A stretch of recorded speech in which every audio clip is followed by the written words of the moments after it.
எல்லோருக்கும் வணக்கம். நான் உங்கள் டாக்டர் பிள்ளை.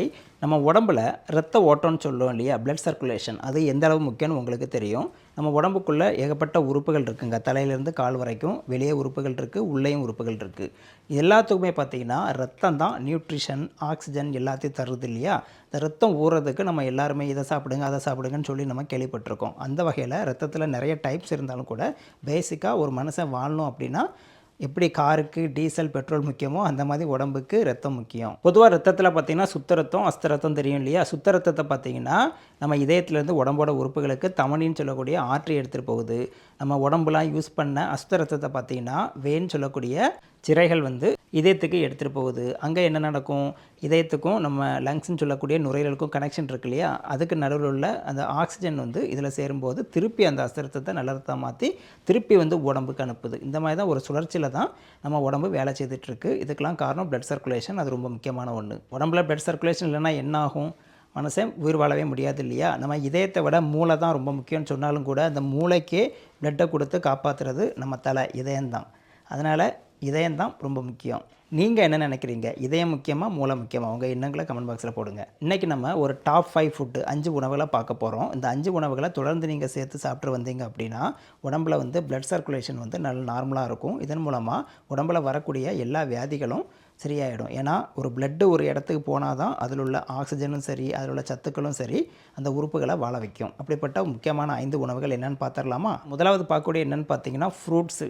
பழங்களில் ஏகப்பட்ட வகைகள் இருக்குங்க. சிட்ரஸ் ஃபேமிலியை சேர்ந்த ஃப்ரூட்ஸு, ஆரஞ்சு, லெமன் அதாகட்டும், அஸ்கார்பிக் ஆசிட் உள்ள கிரேப்ஸ் ஆகட்டும், அவகடோ ஃப்ரூட்ஸு, நெல்லிக்காய், கொய்யாப்பழம், பெர்ரி ஃபேமிலிஸ், முக்கியமாக நெல்லிக்காய், இந்த மாதிரி வைட்டமின் சி சத்துக்கள், இதர வைட்டமின் சத்துக்கள் நிறைந்த ஃப்ரூட்ஸ் எல்லாமே தொடர்ந்து நீங்கள் உணவில் சேர்த்துட்டு வரும்போது ரத்த ஓட்டம் உங்களுக்கு அதிகமாகும். இப்போவே ஒரு விஷயம் ஞாபகம் வச்சுக்கோங்க, சுகர் பேஷண்ட் இருக்காங்களே, டயபெட்டிஸ் உள்ளவங்க, அவங்களும் ஃப்ரூட்ஸு சாப்பிட்லாம், கொஞ்சம் கம்மியாக சாப்பிட்லாம், அவ்வளோதான். ஏன்னா ஃப்ரூட்ஸில் உள்ள நார்ச்சத்து அவங்க சுகரை குறைக்கிறதுக்கு உதவும். இது அறிவியல் பூர்வமான உண்மை.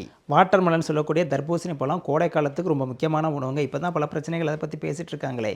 நல்லா சாப்பிடுங்க தர்பூசணி பழத்தை. ஒன்றும் உடம்புக்காகாது, உடம்புக்கு நல்லா தான் பண்ணும். கோடை காலங்களில் வரக்கூடிய ஹீட் ஸ்ட்ரோக் அந்த மாதிரி பிரச்சனைகள் வரவிடாமல் இது தடுக்கும். தர்பூசணி பழத்தில் பார்த்திங்கன்னா சிட்ருலின் அப்படின்னு சொல்லிட்டு ஒரு அமினோ ஆசிட் இருக்குங்க. இது வேறு எந்த பழத்தில் எவ்வளோ கிடையாது. இதை சாப்பிட்டிங்கன்னா உடம்புக்கு அவ்வளோ நல்லது. உடம்புல உள்ள முக்கியமான மூலக்கூறை இது தான். இது போக 95% மேலே வாட்டர் கண்டென்ட் இருக்குது தர்பூசணி. அதனால் தண்ணியை குடிக்காட்டாலும் பரவாயில்ல, தர்பூசணி பழத்தை சாப்பிட்டு வந்தீங்கன்னா ரொம்ப நல்லது உங்களுக்கு. இந்த வகையான பழங்கள்லாம் என்ன பண்ணுதுன்னு பார்த்தீங்கன்னா உடம்போட ரத்த ஓட்டத்தை அதிகப்படுத்துது. ரெண்டாவது பார்த்தீங்கன்னா நம்ம ஒரு மஞ்சள் தூள், டர்மரிக், இதில் குர்குமின் அப்படின்னு சொல்லிட்டு ஒரு வேதிப்பொருள் இருக்குங்க. இதுதான் உடம்புக்கு தேவையான அனைத்து விஷயங்களையும் இது பார்த்துக்குது. ஏன்னா இது ஒரு சூப்பரான ஆன்டி ஆக்சிடெண்ட்டுங்க. ஆன்டி ஆக்சிடெண்ட் உடம்புல இருந்தால் தான் நமக்கு வரக்கூடிய கேன்சர், அப்புறம் சில பாய்சனஸ் ப்ராப்ளம் எல்லாமே சரியாகும். உடம்புல அளவுக்கு அதிகமாக டாக்ஸின்ஸு சேரும்போது தான் தேவையில்லாத நோய்கள், டயர்ட்னஸ் இதெல்லாம் வருது இல்லையா. பால் கூட மஞ்சள் பொடி கலந்து குடிப்பாங்க இல்லையா, மஞ்சப்பால், அது ஒரு அருமையான ஆன்டி ஆக்சிடெண்ட்டுங்க. தாராளமாக குடிக்கலாம்.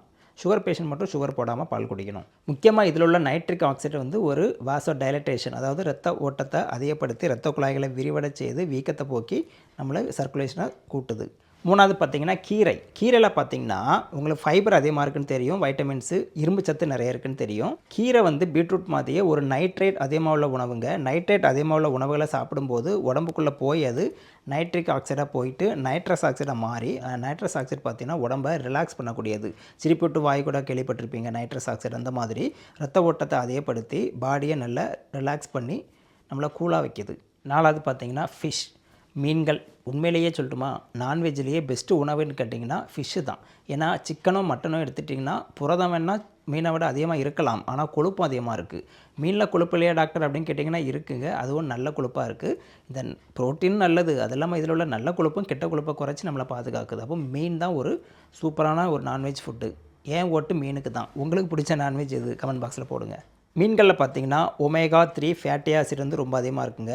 சூரை மீன், சாலை மீன், நெத்திலி மீன், ஐல மீன், சாலமன் சொல்லக்கூடிய ஒரு வெளிநாட்டு மீன், இந்த 5 வகையான மீன்களில் பார்த்திங்கன்னா உங்களுக்கு ஒமேகா 3 ஃபேட்டி ஆசிட் அதிகமாக இருக்குது, நல்ல கொழுப்பு அதிகமாக இருக்குது. இது மட்டும்தான் இருக்கான்னு கேட்டால் இல்லை, இதில் அதிகமாக இருக்குது. நீங்கள் உங்களுக்கு பிடிச்ச மீனை சாப்பிட்லாம். உங்களுக்கு எந்த மீன் பிடிக்கும், எந்த மீனை நீங்கள் விரும்பி சாப்பிடுவீங்க, அதை கமெண்ட் பாக்ஸில் போடுங்க, நான் உங்களுக்கு ரிப்ளை பண்ணுறேன்.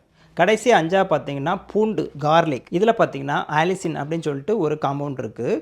இது ஒரு சல்ஃபர் காம்பவுண்டுங்க. இதோட வேலை என்னென்னு பார்த்தீங்கன்னா உடம்புல ரத்த ஓட்டத்தை அதிகப்படுத்தி பிபியை குறைச்சி பிளட் வெசலை டைலேட் பண்ணி ரிலாக்ஸ் பண்ணி நம்மளை ஆரோக்கியமாக வாழ வைக்கிது.